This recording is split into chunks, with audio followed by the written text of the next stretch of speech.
Chapter the 12th. The Dumbledoor. Christmas is coming.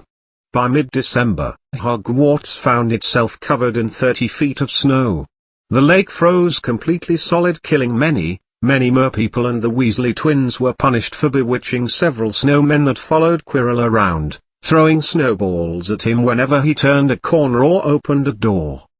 The few pigs that did manage to battle their way through the stormy sky to deliver mail, like true post pigs should, had to be nursed back to health by Hagrid before they could fly off again. Some, though, didn't recover and were served as breakfast bacon the next morning. Everyone wanted to just get this term over with. While the Gryffindor common room and the Great Hall were nice and toasty with roaring fires, most of the corridors had terrible drafts and became icy and cold, including the classrooms. Worst of all were Professor Snape's classes down in the dungeons, where their breath produced small ice crystals that fell before them with each exhale. They kept as close as possible to their hot cauldrons, but it really was no use. "I do feel oh so sorry," said Draco Malfoy, one potions class, "for all those people who will not get at least 20 gifts for Christmas because they are poor." He was looking over at Harry as he spoke and gave him a wink at the end. Crabbe and Goyle giggled, Ron looked grim. Harry, who was measuring out powdered water, thought Malfoy was beginning to sound an awful lot like Bubba. This made Harry smile, as for the first time in his life, he would not be spending Christmas with the Drubblesnorts. Malfoy saw this however and was mistakenly flattered, thinking Harry liked his remark. But it was true that Harry wasn't going back to the private drive for Christmas.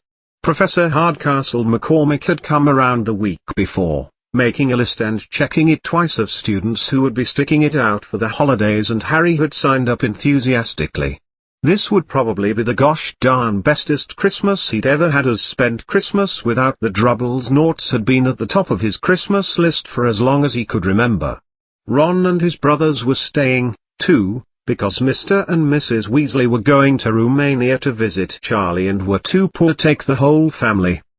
When they left the dungeons at the end of potions, they found a large fir tree lodged in the only door out of the chambers which would take them back to the main castle. Two enormous feet sticking out at the bottom and a loud grunting sound told them that Hagrid was behind it. "Hagrid, you're blocking the way," Ron asserted, sticking his head through the branches. I know, I'm moving as fast as I can, Ron." "Why don't you move this thing out of the way?" came Malfoy's high-pitched voice from behind them. "It's valuable experience, good practice for when you become custodian yourself when you leave Hogwarts. I suppose that hut of Hagrid's must seem like a palace compared to what your family's used to." Ron came out of the branches and gave Malfoy a stiff uppercut just as Snape came up the stairs. "Weasley." Ron fell back against the wall while Malfoy rubbed his jaw. "Fighting is against Hogwarts rules," said Snape furiously. 500 points from Gryffindor, Weasley, and be grateful it isn't more. Move along. Move along." Crabbe and Goyle ran full blast into the tree and pushed it roughly through, scattering needles everywhere. "Well worth it," said Ron, grinding his teeth at Malfoy's back as he walked away. "Oh, don't be a Grinch, it's nearly Christmas," said Hagrid. "Tells you what, help me with this here tree and I'll let you sneak a peek at the Great Hall, looks a mighty fine treat." So the three of them followed Hagrid and his tree off to the Great Hall, helping when it got stuck another 5 times along the way and leaving a hefty trail of pine needles in their wake and sap all over their hands. Professor Hardcastle McCormick and Professor Flitwick were already in a restless state putting up with the Christmas decorations. "Ah, Hagrid, at last the last tree, put it in the far corner, would you? And please turn the good side out, looks like most of the branches are bare over here." The hall looked remarkably outlandishly absurdly spectacular. Festoons of holly and mistletoe crisscrossed across the room, and no less than 100 towering Christmas trees lined the walls around the room, some sparkling with tiny icicles, some glittering with hundreds of candles, which were swiftly switched out with glittering ornaments when one of the trees caught fire shortly after Harry and the gang arrived. It really did feel like a woodland critter type of Christmas in the forest. "How many days you got left until you're done with all year school nonsense?" Hagrid asked. "Just the one," said Hormone. "And that reminds me, Harry, Ron, we've got half an hour before lunch. We should stop helping here and hightail it to the library." "Oh yeah, you're right," said Harry, dropping a big box of ornaments he was holding for Professor Flitwick. A small shattering sound came from within. "The library?" said Hagrid, bolting out of the hall with them before Professor Flitwick noticed the box. "Just before the holidays. Bit nerds, aren't ye?" "Oh, it's not for school," Harry told him brightly. "Ever since you mentioned Nicholas Flamel, we've been desperately trying to find out who he is day and night. You people can do all sorts of wonderful magic, but you couldn't even figure out the usefulness of the internet." "Into what?" He shook his head. "Listen here you fools, I've told ye, drop it. It's nothing to you what that dog's guarding. We just want to know the entire public history of Nicholas Flamel, that's all," said Hormone. "Why don't you just spill the bins and save us the trouble?" Harry added. "We must have been through thousands of books already and we can't find him anywhere. Just give us a hint. I know I've read his name somewhere." "I'm not saying nothing to nobody, not know how," said Hagrid flatly. "Well, just you wait, we're going to find out one way or another. Come on peeps," said Ron, and they left Hagrid looking disgruntled as they skipped off to the library. They had indeed been searching books for Flamel's name ever since Hagrid had let it slip, because how else were they going to find out what Snape was trying to steal? The trouble was, it was very hard to know where to begin, not knowing what Flamel might have done to get himself into a book. He wasn't in legendary wizards of epic 20th century battles, or noteworthy names of non-Mullfolk. He was missing, too, from modern magical findings that went viral, and a report on the freshest developments in wizardry, although Harry Potter was prominently placed in every one of them. And then, of course, there was the sheer size of the library, tens of thousands of books, thousands of shelves, hundreds of narrow rows. Harry cursed many times loudly about how wizards don't even have the capabilities of a simple search engine. Hormone took out a roll of parchment with a seemingly endless list of titles she had meticulously captured when they first started their search and picked up where she last left off. Ron, on the other hand, took the brute force approach and strode off down a row of books, pulling them off the shelves at random. Harry usually just supervised, but today he wandered over to the restricted section and gazed longingly at its shelves through the gate. He had been speculating for a while if Flamel wasn't somewhere in there. But alas, you needed a specifically signed memo from one of the teachers to gaze at any of the restricted books, and he knew he'd never get one. So he wondered if there was a way to forge one. These were the books comprising of powerful dark magic never taught at Hogwarts, and only read by older students studying advanced defenses against the dark side of the Force. "What are you looking for, boy?" "Nothing," said Harry. Madam Prince the librarian waved a feather duster at him, making Harry cough as she spoke. "Boy, I see you in here every day for hours. And you say you're looking for nothing, huh? You're up to something and I don't want any part of it. You'd better get out, then. Go on, out." Harry felt defeated, so he left the library. He, Ron, and Hormone had already settled on not asking Madam Prince where they could find Flamel. They were sure she'd be able to tell them, but the threat of Snape hearing what they were up to was all too real. Harry waited on a bench outside in the corridor to see if the other two had found anything, but he wasn't very optimistic. They had been looking for ages with nothing to show for it. What they really needed was for Madam Prince to be called away for a while, so she wouldn't be breathing down their necks all the time. A dead aunt, perhaps. 10 minutes later, Ron and Hormone joined him, panting and shaking their heads. Hermione fixed her hair while Ron adjusted his robes and they went off to lunch. "You will keep looking while I'm away, won't you? I expect results," said Hermione. "Pig me if you find anything." "And you could probe your parents about Flamel," said Ron. "It'd be safe to ask them." "Very safe, they're both janitors," said Hermione.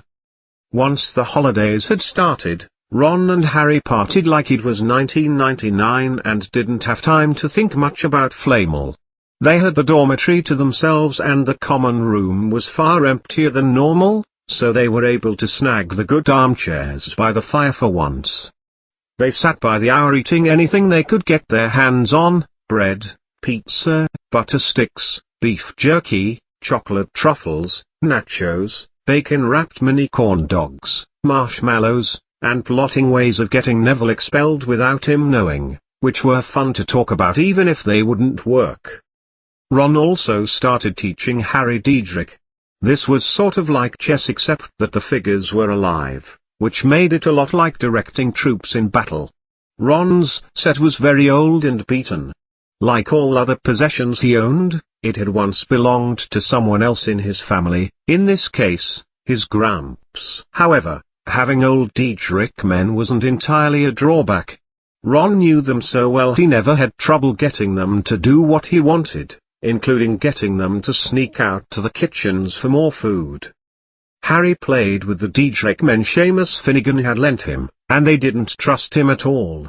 They could smell his fear and knew he wasn't a very good player, and they kept yelling out different bits of advice to him, which was confusing. "Don't send me there, can't you see he's acting? Sacrifices must be made, send him and be rid of him." On Christmas Eve, Harry went to bed bloated and full of chicken nuggets. He was not expecting any presents because who would send him one? When he woke early in the morning, however, the first thing he saw was Ron hovering over him a bit too close. "Happy Christmas, Harry," Ron whispered awkwardly inches from Harry's face. Harry scrambled out of bed and pulled on his bathrobe. "You too, I guess," said Harry. "Well, kiss my grits. I've got some presents." "Well, what did you expect, Cole?" said Ron, diving into his own pile. Harry of course did not get any presents for anyone else. Why should he? He was treated like a king here, and kings don't get gifts for their subjects, they only receive them. Harry selected the parcel on the summit of his pile. It was wrapped in toilet paper and scribbled across it was what Harry thought to be "to Harry, from Hagrid." Within what seemed like a whole roll was a roughly cut wooden flute. Hagrid had clearly carved it out himself. Harry blew it, it sounded like it didn't work. A second, very undersized parcel contained a note. "Received a message you won't be home for Christmas. 'Tis quite a shame, oh darn. Enclosed is your Christmas present. From Uncle Vern and Aunt Petunia." Taped to the note was a coupon for a buy one get one bagel at a local grocery store by the private drive. "That's thoughtful," said Harry. Ron was fascinated by the coupon. "Intriguing," he said, "so you just take this to the store, buy one bagel and they'll give you a whole second bagel at no charge? Wow. You can keep it," said Harry, laughing at how enthralled Ron was. "So Hagrid and my aunt and uncle know I'm alive, but who sent these?" "I'll bet you my free bagel I know who that one's from," said Ron, turning a bit pink and pointing shakily to a very lumpy parcel. "My mum's. I told her you didn't expect any presents and not to get you any but dash," he groaned. "She's gone and don't it, hasn't she? She's made you a Weasley leg warmer." Harry had torn into the parcel to find a thick, hand-knitted pair of leg warmers in emerald green and a rather generous supply of homemade pretzels. "Every year she makes us leg warmers," said Ron, unwrapping his own, "and mine's always polka dot." "That's nice of her," said Harry, trying the pretzels, which were very stale. His next present also contained food, some sort of salty nut snack from Malfoy. "Ron, I couldn't help but notice that wizards celebrate Christmas," Harry stated. Oh yeah, what gave it away? Ron said sarcastically with a mouth full of chocolate frogs one of his brothers had given him. It's just that. Does that mean wizards believe Jesus is their Lord and Savior? Ha ha ha ha ha. Ron laughed. No, of course not. Jesus was real, yeah? But he was just a normal wizard like you and me. He was one of the first to try and teach moles magic, healing the sick, turning water into wine, you know, basic stuff like that. Except it didn't work out all too well, did it? Some moles thought he was a god, others were scared and even tried to crucify him. Of course that didn't work either, 'cause he knew how to fake his own death. Over time, the moles jotted down all these crazy made-up stories in what they call the Babble. The Bible, Harry chimed in. Yeah, that. Anyway, we wizards learned our lesson from his experience and have refused to help moles ever since. But all the while the myth of Jesus grew more and more, kinda funny actually, moles thinking he's some sort of god and all. So why give each other gifts on Christmas? I guess it's to symbolize Jesus trying to give moles the gift of magic. And it just sort of became a tradition. Oh, how interesting, Harry nodded. There was only one sad-looking parcel remaining for Harry. He picked it up and shook it. It was very light. He wondered if whoever sent it had forgotten to include a present, so he unwrapped it. Something gold and shiny dropped to the floor and rolled over in front of the fire. Both Harry and Ron bent down to get a closer look when a bunch of strange scribbles appeared inside the golden ring. Ron choked on a bin from his box of every flavor beans he'd gotten from Hormone.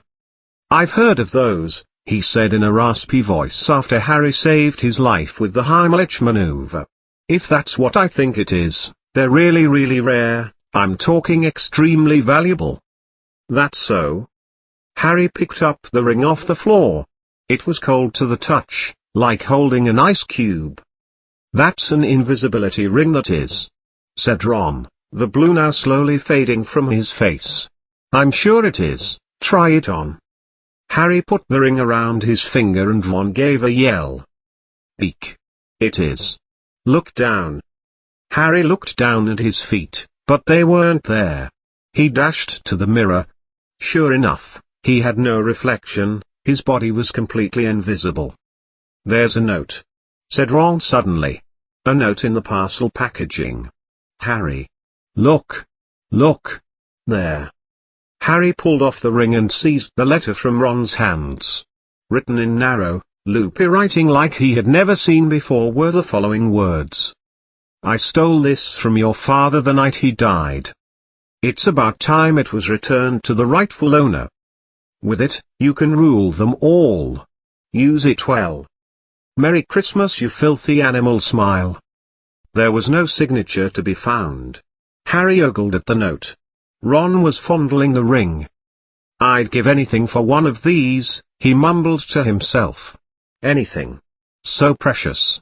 Imagine the possibilities. Too bad Hormone isn't here, I'd. What's the matter? Nothing, said Harry. He felt very strange. Who had sent the ring? Had it really once belonged to his father? It must have. He once had a dream about this very object. What sort of shenanigans did he do with it? Before he could say or think anything else, the dormitory door was kicked open and Fred and George Weasley scrambled in uninvited. Harry stuffed the ring quickly under his pillow. He didn't want to share it with anyone else. Happy Christmas. Hey, look, Harry's got some Weasley leg warmers, too. Fred and George were wearing blue leg warmers, one with a large yellow F on it, the other a G. Harry's is superior to ours, though, said Fred, holding up Harry's feet. She obviously makes more of an effort if you're not in the family. Why aren't you wearing yours, Ron? George demanded. Come on, get it on, they're lovely warm. I hate these things, Ron moaned half-heartedly as he threw his into the roaring fire. What's all that racket? Percy Weasley stuck his head through the door, looking disapproving. He had clearly gotten halfway through unwrapping his presents as he, too, supported lumpy leg warmers over his legs, which Fred bent down and grabbed to get a better view. P for perfect. "I don't want you messing up my leg warmers. Mom's put in a lot of time on these," said Percy thickly, as he tried to release Fred's grip on his feet, knocking his glasses askew. They wrestled for a bit until Percy finally got away and left the room. Harry had never in all his life had such a lunch. 100 fat, roasted turkeys, mountains of roast beef and boiled potatoes, platters of poultry, buttered peas, silver boats of thick, rich gravy and cranberry sauce, all made especially for the 8 students that stayed behind. Ron had sat at the complete other end of the table and ate his way closer to Harry. Flaming Christmas puddings and all-you-can-eat chocolates followed the turkey. Percy nearly broke his teeth on a silver sickie someone dropped into the peanut butter cup batch. Harry watched Hagrid get redder and redder in the face as he called for more and more wine, finally kissing Professor Hardcastle McCormick on the lips, who, to Harry's amazement, giggled and blushed and went in for another. Harry saw enough at this point and didn't want to see where that was going, so he left the hall. But not before he was given his own new Diedrich set on the way out by one of his Hufflepuff admirers as a Christmas gift. Harry and the Weasleys spent a wretched afternoon having a furious snowball fight on the grounds that started when Harry asked who their mom liked the most. Then, cold, wet and gasping for breath, they returned to the Fiar in the Gryffindor common room where Harry broke his new Diedrich set before he could even play a game with Ron. He predicted he would have won dramatically if Percy hadn't put his feet up accidentally right when he walked by. After yet another meal of turkey sandwiches, crumpets, chili dogs, and Christmas cake, everyone felt too full and sleepy to do much more except sit and stare at the ceiling while sprawled out all over the common room floor. Percy was even too tired to freak out when he realized Fred and George had stolen his perfect badge. It had been Harry's best day ever. Yet the best was yet to come.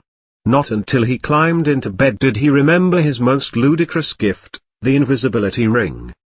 Ron, full of turkey and cake and with nothing mysterious to bother him, fell asleep as soon as his head hit the pillow. Harry reached under his own pillow and pulled the ring out from under it. His father's. This had been his father's. Was it his wedding ring? No, he would have been invisible at the altar. He rubbed the outside edge over his hands, smoother than silk, light as air. Rule them all, the note had said. He had to try it, he had to try it now, the ring called to him. He slithered out of bed and slipped on the ring. Looking down at his legs, he saw only moonlight and dust bunnies. It was a very funny feeling. Suddenly, Harry was wide awake. It just dawned on him that the whole of Hogwarts was open to his exploration. A tremendous feeling of power flooded through him as he stood there in the dark and silence. He could go anywhere in this, anywhere, and Filch would never know. Girls would never know. Dumbledore would never know he snuck into his office. He could wander into the Forbidden Forest or mess with Snape. Steal upcoming exam questions. Sneak food out from the kitchens or covertly gather information on his enemies for blackmail. The possibilities were endless. Rule them all. Ron grumbled in his sleep. Should Harry wake him? No, this was his ring, he wanted to keep its use to himself.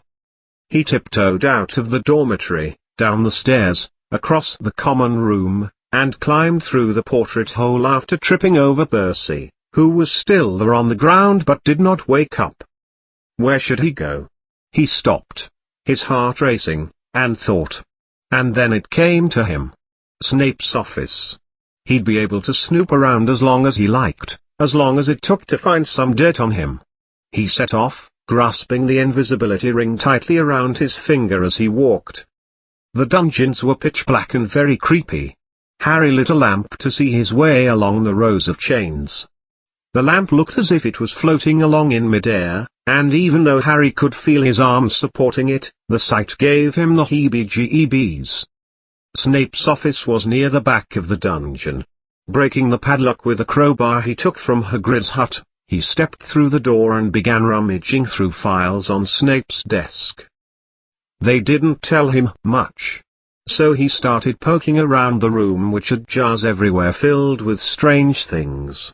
Their peeling, faded gold labels spelled words in languages Harry couldn't understand. Some had no label at all. One had a dark stain on it that looked horribly like blood. The hairs on the back of Harry's neck tickled. Maybe he was imagining it, maybe not, but he thought a faint whispering was coming from the jars, as though it knew someone was there. Setting the lamp down carefully on the desk, he looked along the shelf for an interesting jar to steal. A large black one caught his eye. He unscrewed the lid with difficulty and reached in to pull out what was inside. A piercing, blood-curdling shriek split the silence. It was a human head. Harry had pulled it up by its hair. It looked very old and very mad. Harry shoved it back inside the jar, but the shriek went on, one high, unbroken, ear-splitting note. He stumbled backward, knocking over the lamp, which shattered and lit the files atop Snape's desk on fire. He heard footsteps coming down the corridor above him and began to freak out, so he ran for it. He passed Filch in the corridor just outside. Filch's pale, wide eyes looked straight through him at the fire which was growing to the nearby shelves. Harry streaked off up and out of the dungeons, the head's shrieks still ringing in his ears. He came to a sudden halt in front of a large painting of a fat bikini lady. But it wasn't his fat bikini lady in front of the Gryffindor common room, this was someone else. He had been so busy getting away from the fire, he hadn't paid attention to where he was going. Perhaps because it was dark, he didn't recognize where he was at all and was totally lost. "You asked me to come directly to you, Professor, if there was anything suspicious going on. And well, sir, it's just that there's a fire, sir, in your office." Harry felt the blood drain completely out of his face. Wherever he was, Filch must have taken a shortcut and Harry the scenic route, because his lax, oily voice was getting nearer, and to his horror, Snape was there with him. "My office? What in damnation? Let's go. Not a moment to lose." Harry made a beeline to the nearest classroom, but the door was locked. He couldn't risk being smelt or worse, bumped into. He jiggled the doorknob vigorously and to his luck the door sprang open and was relieved to get inside without their noticing. They ran straight past. Harry leaned against the door and slouched down, breathing deeply, listening to their footsteps dying away. It was several minutes before he noticed anything about the room he had taken refuge in. It was all very unusual. The dark shapes of tables and chairs and sofas were piled against the walls, and there were several boxes stacked together, but propped against the wall facing him was something that really looked as if it didn't belong there. It was a magnificent door standing tall within its own golden oak-stained wooden frame, with 4 large L brackets holding it up. There was an inscription carved around the top, Dumbledoor oit Cafru oit onwasi. With his panic fading, Harry moved nearer to it, with a strange desire to open it. He turned the knob and pulled open the door. He had to clap his hands to his mouth to stop himself from screaming. His heart was pounding far more furiously than when the head in the jar had screamed, for a whole crowd of people were clambering to come through. He slammed it shut. Harry walked around to the other side, but there was nothing there. He opened it from that end and pushed. Nothing. It was just the other side of the room. He walked through and closed the door behind him. Breathing very fast, he turned back around slowly and opened the door once more, this time only a crack big enough so that he could peer through. There were at least 10 others who perked up and started heading towards the door once more. A woman got to the door first, who stopped just before and began smiling at him and waving. Harry opened the door fully now, and tried to put his hand through but was stopped by some sort of invisible shield, much like glass but far clearer. Harry walked around to the other side again but saw nothing but the room from the opposite side. She and the others existed only from the one side of the door. She was a very pretty woman and Harry started to get the hots for her. She had dark red hair and her hips are just like mine, Harry thought, pressing his face up against the barrier. Exactly the same figure, but then he noted that she was crying, smiling, but crying at the same time. A tall, thin, black-haired man came up next to her, put his arm around her and shook his head at Harry in disappointment. He wore glasses, and his hair was very untidy. It stuck up at the back alfalfa style, just as Harry's did. "Wait, Mum," he whispered. "Dad?" They just looked at him then slowly nodded. Harry looked into the faces of the other people approaching the doorway, and saw other pairs of green eyes like his, other noses like his, even a little old man who had Harry's swagger. Harry was looking at his family, for the first time in his life. The Potters smiled and waved at Harry and he stared hungrily back at them. His hands pressed flat against the barrier as though he was hoping to fall right through it and reach them. I'll try to get you out," Harry said, then began kicking the obstacle. It was no use, so he walked over and grabbed the nearest wooden chair and smashed it against the barrier. That proved fruitless too, as the chair just shattered into many pieces. How long he stood there, he did not know. The people on the other side never spoke, but he looked and looked until the sunrise pierced through the window and electrified the room, which brought him back to his senses. He couldn't stay here forever, he had to find his way back to bed. He tore his eyes away from his mother's face stating, "I'll be back," and hurried from the room. "You could have woken me up," said Ron, crossly. "You can come tonight, I'm going back, I want to prove I'm not crazy." "I'd like to see your mom and dad," Ron said eagerly. "But how are we both going to go? There's only one ring." Harry contemplated. "Well, maybe it will work if we both hold hands. I mean, my clothes turn invisible, maybe it's because I'm touching them." Harry put on the ring and grabbed Ron's hand, who too completely disappeared as they confirmed in the mirror. Later that morning at breakfast, Ron and Harry were still discussing what the door actually was. Maybe it only shows dead people? Hey, speaking of people I'd like to see dead, you heard about Snape's office? They say it all burnt up in a tremendous fire last night. Even went up some vines on the outside of the castle and got Quirrell's office as well, poor fellow. Couldn't care less about Snape though. "Oh, that a fact?" Harry said with shifty eyes. Harry couldn't anymore eat. He had completely forgotten about the fire. It didn't seem very significant anymore. Still, it didn't stop Harry from having a guilty face. "Are you all right?" said Ron. "You look odd." What Harry dreaded most above anything was that he might not be able to find the room again. He was always terrible with directions. Holding hands with Ron, they had to walk much more slowly the next night.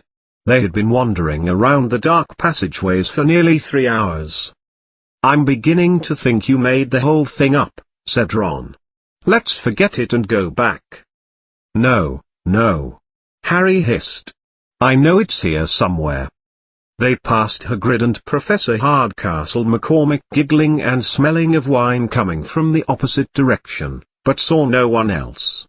Just as Ron started moaning that his feet were frostbitten with cold, "Then you shouldn't have thrown your leg warmers in the fire," Harry spotted the new fat bikini lady. "It's here, just here, yes." They pushed the door open. Harry tore off the ring and ran to the mysterious door and opened it. There they were, just where he left them. His mother and father glanced up at the sight of him. "See?" Harry whispered. "Look. Look at them all. There are loads of them." "Whoa. Look at all the gold," Ron said. "You mean you can't see my family standing around?" "No, just loads of gold coins, more than I could count, probably could swim in it if I wanted to. Can we go in this thing?" "What?" "Oh, There seems to be some sort of barrier here, too bad. Hey, and look, there's the Quidditch cup on top of a pile, says Quidditch El Capitan Ronald B. Weasley, RN, World Champion. Wow. Ron yanked his eyes away from this splendid sight to look excitedly at Harry. Do you think this door shows the future? How can it? All my family are dead. Ha ha. Oh yeah. Move out of the way and let me have another look. You had it to yourself all last night, give me a bit more time. You're only staring at immense riches, what's so interesting about that? I want a better view of my parents. Don't push me. A slapping match ensued until a sudden noise outside in the corridor put an end to that. They hadn't realized how loudly they had been fighting. Quick! Ron grabbed Harry's hand just as the luminous eyes of Mrs. Norris came round the door to the room. Ron and Harry stood quite still, both thinking the same thing. Did cats have a good sense of smell?